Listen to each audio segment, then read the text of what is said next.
Hey, GH peeps, what is happening? Oh my goodness, GH though. Okay, it is June 13th, Thirsty Thursday, y'all. And you know what? We just gonna dive into this because it was just too much. We gonna take it slow and we gonna just ease up to the hot stuff, okay? So this show starts off with Stella and Tracy chillaxing at the park. And Stella telling Tracy to sit her bony ass down, and I just laughed hilariously on that one. Tracy feels like she attracts bloodsuckers and parasites and mosquitoes. And I'm like, girl, your history, that's true. But she is missing Gregory, and she feels like she's been cheated.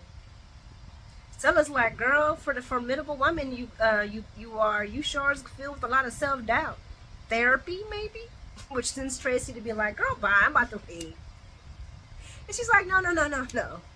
And she talks about strengths and how they surprise us. And I wrote, true, because you never know how strong you are until you need to be. I say that to my kids all the time. Stella can relate, though, on the feeling of being cheated. She's been thinking about someone she lost a long time ago and then today, Mr. Marcus. I thought she was going to say Hat Daddy. I was like, well, no, Marcus. And that no one could hold a candle to him. And that she just found out he recently passed. And she's missing what she never had, just like Tracy. And I'm just going to say, I love Tracy and Stella's relationship. I love Stella and Tracy's relationship. Stella can give it, and Tracy receives it, and they go back and forth, and there's a respect there. Tracy doesn't respect a lot of people, but she respects Stella, and I like that. We're going to move on to the Christina story. We're at Chris's place. Blaze is taking care of her babies. Now they're both imagining if the baby was theirs. Talking about picket fences and all that. And how they would want this child to grow up and and have their own name. And I'm saying to myself, Blaze, you can't even stand up to your mama. And Christina, you really need to sit several seats down with this one. But when Molly shows up venting and hating on TJ, I was like, okay, this heifer has done too much. I'm sorry, yes, I called her a heifer, and she has done too much. Molly feels like she is losing her domestic partner. And I'm going to keep it real with you peeps. I never liked that domestic partner crap. Christina knows it's about her. And then Molly turns and gives her the ammunition. That's all Molly did, was give her ammunition. I knew that before the scene played out, what was going to happen. Molly is now doubting her and TJ. Why? Because he don't agree with you. So now, and he's standing on that. He's standing on the fact that he don't agree with you, so now you're doubting him. Girl, bye. Molly says something about TJ not being upfront about his feelings. And I feel like he was upfront about his feelings. You just didn't care. And you manipulated him with your tears and, I just want the baby to be biologically mine. Chris asks, is TJ not feeling her being the surrogate anymore? And I'm like, girl, you know he ain't never been comfortable with you being the surrogate of his baby. Why you think he came to your house to have that conversation with you? Anybody could see that he was never, ever truly comfortable with it. He was just sitting there saying yes to keep Molly from crying and falling to pieces. Christina then brings up TJ not trusting her to raise a cactus, and I gotta say, I agree. And guys, this is what I wrote. I'm sitting here thinking, your sister feels the same damn way that TJ feels. She's just too much of a coward. I'm talking about Molly being a coward to say so. So yeah, you can put the blame all on TJ, but wasn't Molly the one that was just at Alexis's house saying how she can't wait for Christina to have the baby so that her and TJ can take the baby and move away from Christina and her mess? Wasn't that Molly who was just saying that? Wasn't that Molly that just was crying on Alexis's shoulder, talking about how she can't wait to get her baby from away from Christina? Y'all was there. We was all there. We all witnessed it. But no, now she over here being a coward, putting it all on TJ. She then says, and she tries to, I don't even know, halfway clean it up, talking about, but I guess TJ has a right to be, this way. I mean, this time. He's normally so perfect. You mean he's normally just saying yes to you and pleasing and saying everything you want to hear, just so your little fragileness won't fall apart. Oh my good. If this ends the second, no, the most boring couple on General Hospital, I'm for it. Okay? Because I have never been a fan of the Molly TJ situation anyway, because TJ was just basically a purse for Molly to put her crap in and then walk off with. So she heads out, and guess who's discussing now about TJ and Molly breaking up? Christina and Blaze. Well, I'm gonna keep it real, guys. These two cracked me up. Cause y'all ain't even they talking about domestic partnerships. Y'all ain't even in that. Y'all ain't in no domestic partnership. Y'all ain't in no marriage. Y'all ain't in nothing. Y'all ain't in nothing. Blaze, you can't stand up to your mama, and Christina, you still sitting there kowtowing to your daddy. Yeah, y'all make a real good, strong parenting. Girl, bye. Blaze needs to grow up, deal with her mama, handle that mess. Christina needs to put her dad in his place. I love you, Dad, but this foolishness, this lifestyle, She's trying to do a youth center, trying to get kids, at-risk kids, off the street and getting their lives together. She can't be sitting here mixing with this crap that her daddy keep mixing into. It's just, I'm sorry. I'm a Sonny fan too, but we got to be real and honest about who he really is. Sonny is a gangster. He do gangster shit. And I wrote, Molly is an ass. And the downfall of her relationship and the baby, that's on her. Some of y'all might not agree with that, but that's my feelings. And I'm not going to be swayed. This is all on Molly. TJ warned Molly. Alexis warned Molly. Yeah, we all warned Molly. Molly didn't hear. All she wanted was the baby that she don't go. We ain't seen these two at one appointment, okay? Girl, And I'm just going to bring this around and say, I know everybody's talking about this is Christina's baby. This baby's about to be born. And once that baby hits this world, it's then Christina and TJ's baby. And if TJ, and I'm thinking, TJ decides to leave Molly, or Molly decides to leave TJ, and I say TJ, finds himself in another loving, stable relationship, and Christina's still, in between, in the middle, and all this other stuff. And I've seen the judges, honey. It used to be, it was a woman's world. Yeah, women did always get the kid. But if TJ can prove that Christina's unfit,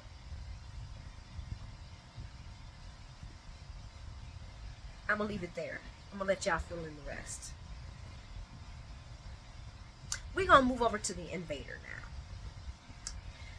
DeWitt brings champagne to celebrate the growing numbers of the invader. And I'm like, Alexis, don't drink. And she is not in the mood to celebrate due to the article of the mayor. Alexis tells DeWitt that he shouldn't be on Laura's bad side. And I was like, Laura ain't no threat. Who's she talking about? Laura Lou?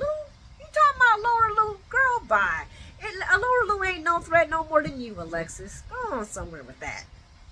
DeWitt says, well, does she have proof that this ain't true? What we said was wrong? Did she request a retraction? No, she didn't? Alexis states that the mayor doesn't want Heather free. And I agree with DeWitt. That's not what I asked you. That's not what I said. He wants to know who's fighting for the justice of Port Charles. In fact, we all want to know who's fighting for the justice of Port Charles. Laura or the invader?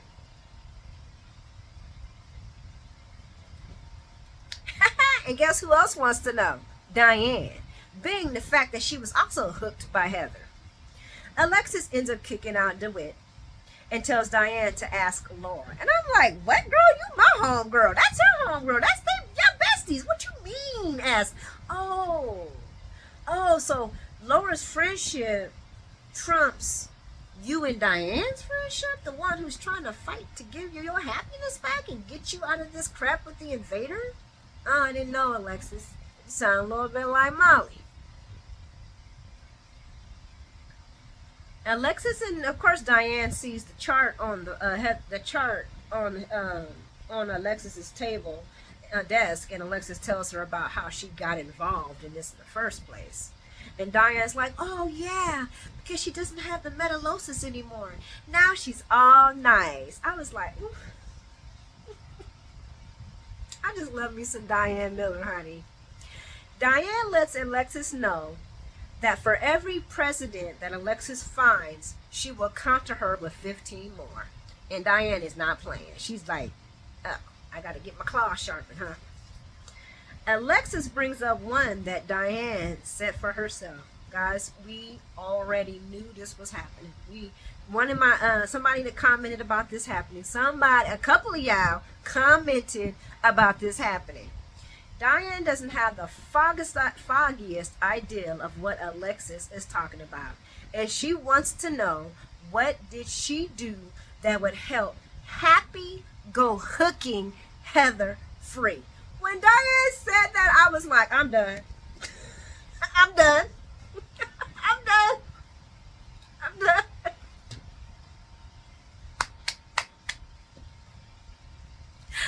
But that's when Alexis swings back with the Franco case, and I'm like, oh, man.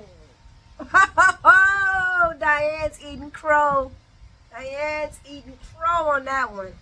Because and guys, I have always, I was one of those. I mean, Franco, he was there, he was Liz, and since I didn't really care for Liz, I really didn't care that. To me, it fit Liz's personality to date somebody like Franco. And Patricia, I think your name's Patricia. I'm not trying to hate on Liz. I'm just stating a fact. We're going to think about her past baby daddies. Excluding Jason, Rick, and the other one. I can't think of the other one. It's not shocking that she would fall in love with Franco, is all I'm saying, okay?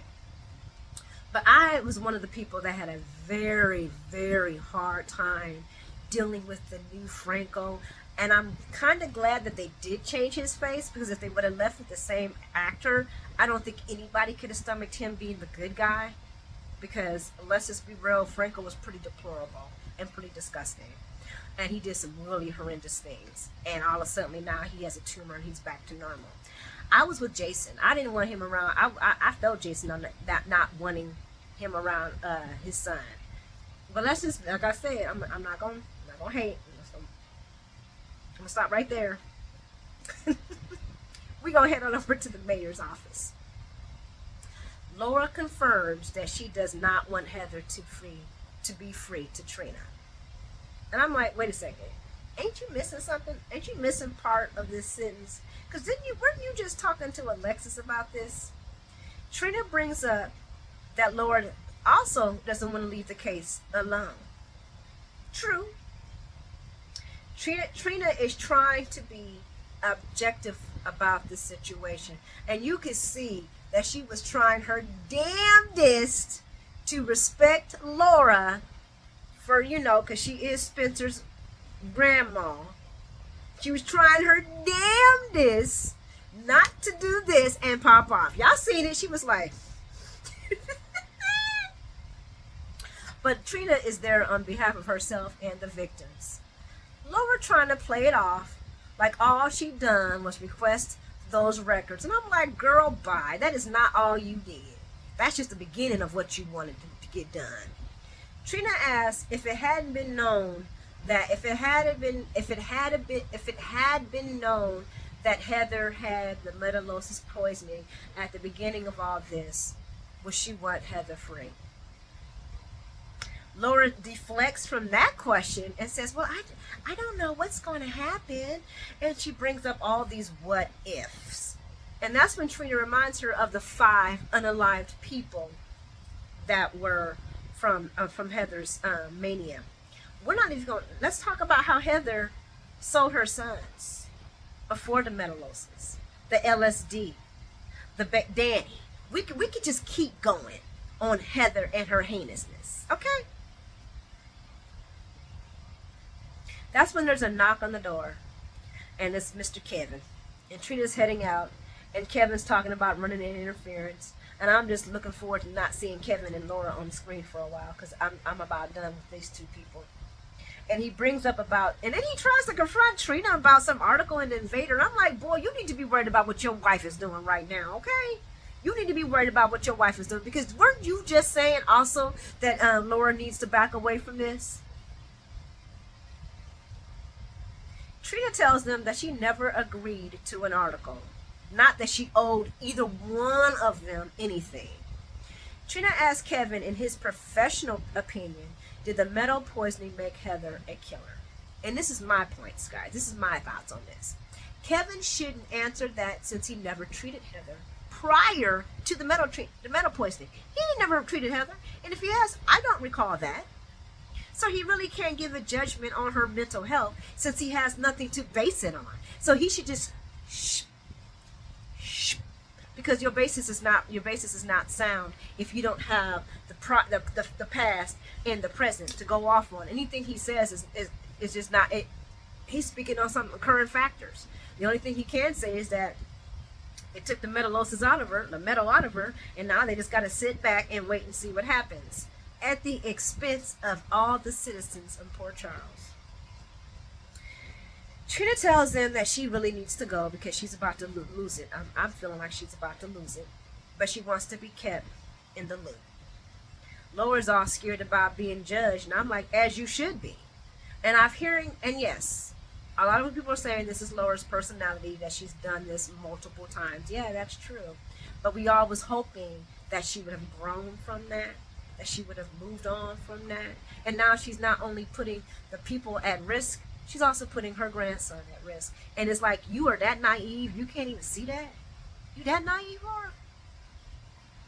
Kevin hates that Laura is getting the heat and blames himself. No, we both blame y'all. It ain't just her. We blame you too. Because if it hadn't been for you, Ryan wouldn't have done half the damage he did. But now y'all both are feeling guilty and want to cover y'all bad judgments by helping an insane person get out of jail. And let's be real, Heather was insane before the metallosis. Way before the metallosis. And when Laura brought up about Portia being conflicted, I was like, girl, bye. That was her daughter. Heather was going after her daughter. How dare you, Laura? How dare you even speak anything, especially what Heather has done to your own family? I was,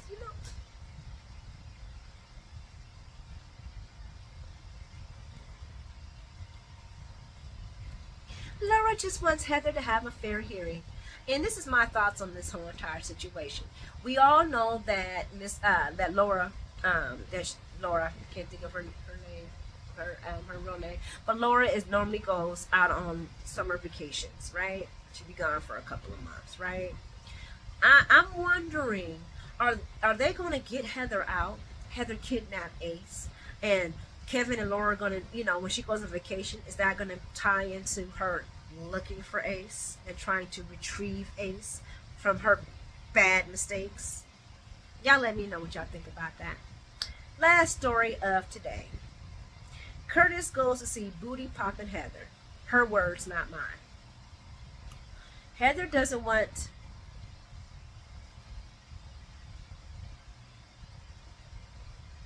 I don't know what I put there. But I cracked up when she called Curtis hot stuff. Curtis brings up Esme, Trina, and the bodies that were left behind due to Esme and her mother. But you're saying, right?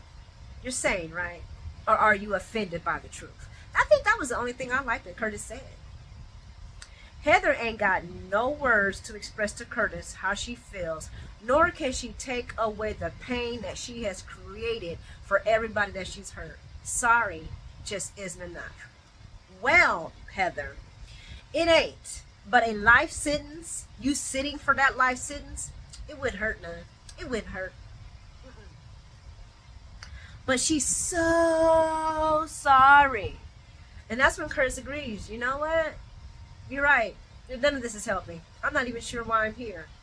He then asked Heather what were her intentions for his daughter. And I was like, boy, to unalive her. What are you talking about? To unalive her. Her intentions was to hook her.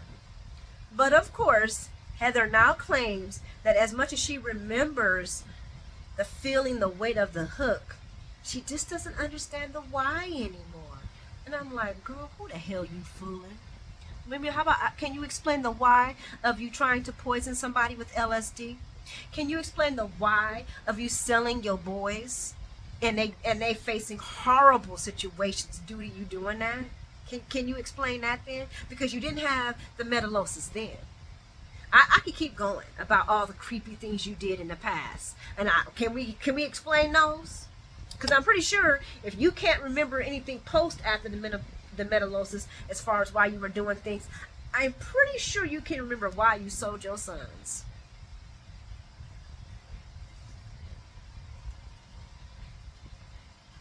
Curtis asked her, is she just practicing for the judge and for Laura? I added, and for Laura. And I was like, pretty much.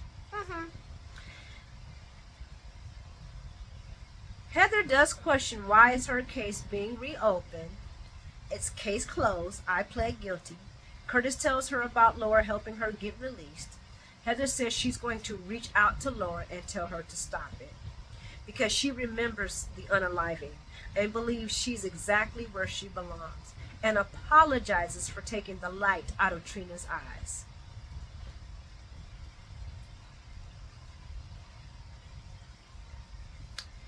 Now, guys, I'm sorry. I want to say that Heather could truly be redeemable, but I'm not falling for that malarkiness. And you know why I'm not falling for that malarkiness? Because Heather was a criminal before she got poisoned by the metallosis. Heather was a criminal before she got poisoned. No, she might not have been a mass murdering criminal, but she was still a criminal. This woman still did very deplorable things before the poisoning. Deplorable things. If anything, she was leading up to exactly what she is now.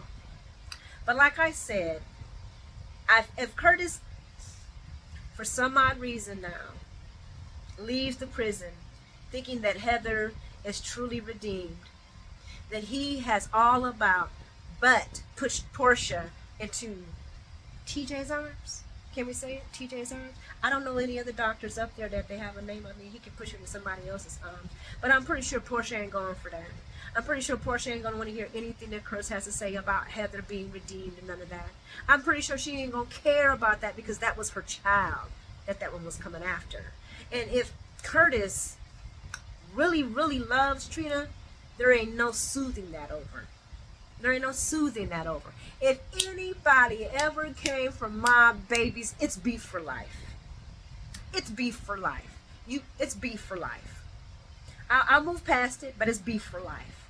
I'll be at the court hearing every time, making sure that person never sees the light of day, because it's beef for life. My kid ain't here, you ain't gonna be here. It's beef for life. I think that's all I gotta say. Let me think. Is that the end of the story? Yep, that's the end of the story. Y'all let me know y'all feelings. And please, guys, I forgot to say like and subscribe. Hit that like button if you stayed on this long. Thank you so much, folks, for hanging out with me. I hope you sleep well and have a wonderful, wonderful, wonderful Friday. I will see you guys tomorrow. Mwah.